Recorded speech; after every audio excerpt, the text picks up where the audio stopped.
I have the habit to worry, even if worry is not necessary, I still worry. And every time I feel the worry coming up, I know that happiness is not possible. I would like to ban worry away, to remove it. Sometimes they call me Mr. Worry, Madam Worry. Because I used to worry, I am used to worry a lot. And I know that when I worry, I cannot get in touch with the wonders of life. I cannot be happy. So I get angry at my worry. I don't want it. But worry is part of us. And that is why when our worry come up, we have to know how to handle it nicely, peacefully, because it is possible to handle our fear, our worries peacefully. And you can do it if you have the energy of mindfulness. If you want to have the energy of mindfulness, practice mindful breathing, practice mindful walking, and you have the energy of mindfulness in order to recognize and embrace tenderly your worry, your fear, or your anger. When your baby suffers and cried, you don't want to punish your baby, because your baby is you. You don't want to hit your baby. You don't want to throw your baby outside by the window. No. Your fear, your anger is your baby. Don't imagine that you can throw it away by the window. Don't try to do violence to your anger, your fear, your worries. The practice is to recognize it. Oh, my baby, I know you are there. I will take good care of you.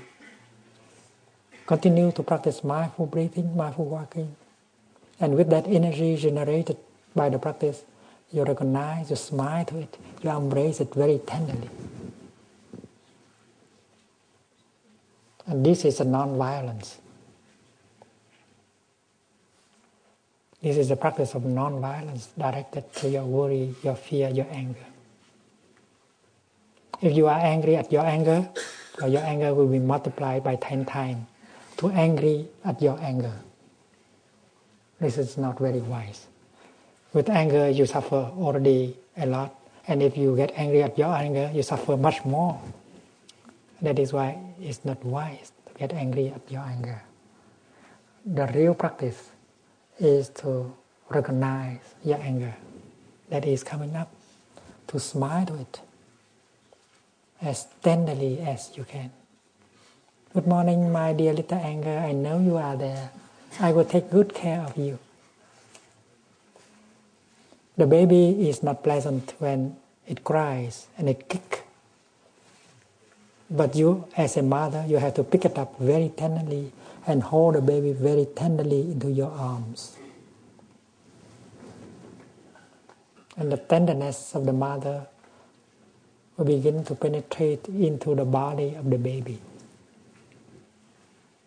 And if you continue for a few minutes, the baby will feel better and the baby may stop crying. Your anger is your baby. Your worries, your fear is your baby. You should know how to take care of your baby. You should not try to punish the baby or ban the baby. We have to learn how to handle our emotions, our feelings. And without the basic practice, namely the practice of mindful breathing, mindful walking, mindful cooking, mindful tea drinking, you have no way to generate the energy of mindfulness. It is that energy of mindfulness that helps you to recognize your pain, your sorrow, and help you to embrace it tenderly. And after having embraced your pain, your sorrow tenderly for a few minutes, you feel a relief. And your baby can agree to be quiet. And now you can enjoy the beautiful sunrise. Now you can allow yourself to be nourished by the beauty, the wonders of life around you and inside of you. This is a very basic practice. And you should be able to do it, to master the practice. Sometimes we cannot do it alone because we are just beginners. We have some mindfulness, some concentration. But our mindfulness and concentration are not strong enough to hold our baby that is huge, a big baby. That is why we need the Sangha. The Sangha is a community. And we can borrow the energy of the Sangha. Because the Sangha, whose members are practicing, is generating the collective energy of mindfulness. The collective energy, the group energy is strong.